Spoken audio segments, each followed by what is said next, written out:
The need for organizations that organize. The 21st of February 2020. Cosmonaut magazine. Ben Reynolds responds to Chris Koch's The Need for Agitational Organizations. In a recent article titled The Need for Agitational Organization, Chris Koch argues that the lackluster growth of revolutionary organizations can be attributed to their petite bourgeois class composition, fetishization of leadership, and ideological rigidity. Koch is right that the predominantly middle-class membership of most left-wing organizations, along with their white and male skew, is a serious obstacle to future growth. Footnote. There are a number of reasons why the DSA has outpaced other organizations, but class composition is not one of them.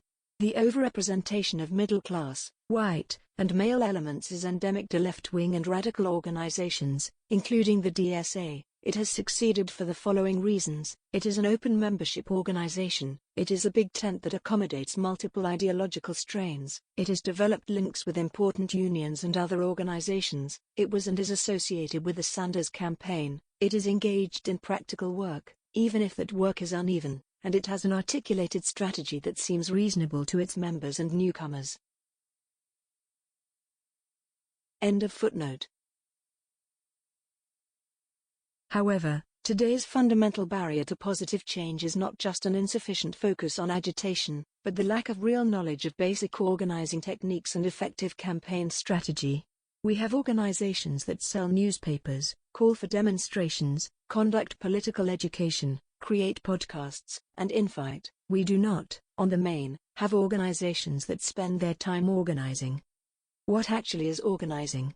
Members of many leftist organizations would be hard-pressed to find leaders who could give a convincing answer to this question. Indeed, one would probably hear a laundry list of the sort of activities described above which, while important in one way or another, are not organizing. Organizing is the building of relationships with members of an oppressed class in order to create a structure that will enable the group to collectively fight for its interests. It is externally focused, oriented toward uncontacted individuals outside the group who need to be engaged in struggle. By contrast, most left-wing organizations spend their time mobilizing existing members and contacts to come to meetings, attend protests, donate resources, and so on. Because the membership of these groups is predominantly middle class, individuals who happen to join due to existing friendships and chance social connections also tend to be middle class, perpetuating social isolation. There are a number of reasons that organizations tend to prefer to do pretty much everything except external organizing. First, deliberately trying to forge relationships with new people can be intimidating. It is much more comfortable to spend our time with the already convinced and with our current friends. The social alienation created by today's media technologies has exacerbated this problem. Second, organizing is difficult. It requires many hours of work over a relatively long period of time to canvass an area, build relationships with key individuals, and mobilize a community to take action. It is certainly easier to promote a demonstration on social media to the same group of people who show up to every protest. However, the most important reason for the blockage is that many left-wing organizations have little to no knowledge of how to actually undertake an organizing campaign. This is a product of historical circumstances. The defeat of the radical movements of the mid-20th century severed the institutional transfer of knowledge from experienced activists to new members. Leaders of organizations like the Black Panthers were assassinated or imprisoned, student radicals were largely co-opted and reintegrated into capitalist society. Each new generation of activists has thus had to learn the practices and pitfalls of movement work largely blind, with minimal guidance from elders, and has engaged in the same patterns of activity, an influx reacting to an external challenge, symbolic protest action, media coverage and growth, impasse, stagnation, and decay. As burnt-out activists leave in the final stage, so too the knowledge of successes and failures departs from the movement. Where there are pockets of knowledge about organizing strategy and techniques, the connection to left-wing groups is often insufficient. For example, there are relatively few linkages between organizers and unions that still effectively recruit new members, Unite Here, and National Nurses United, for instance, and the revolutionary movement. The same can be said of the few non-profits that focus on base organizing rather than advocacy and lobbying. This is not a fatal limitation in and of itself. To overcome it, organizations need to systematically train new members, and, given the present state of things, existing members, on how to become effective organizers.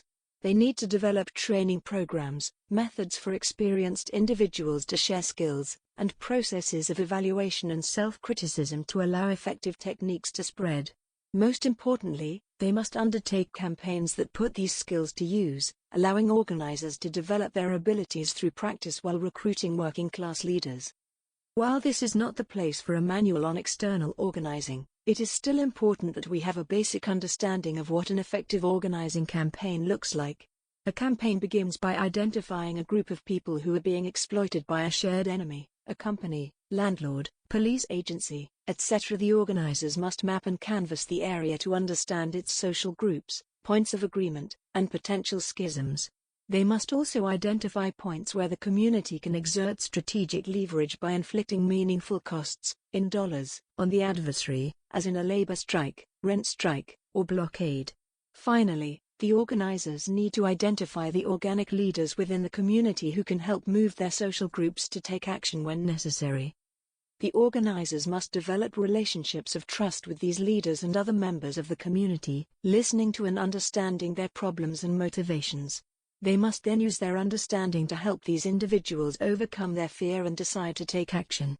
The organizers and community leaders then mobilize a critical mass in the wider community to join the struggle, conduct a pressure campaign against the adversary, and force concessions.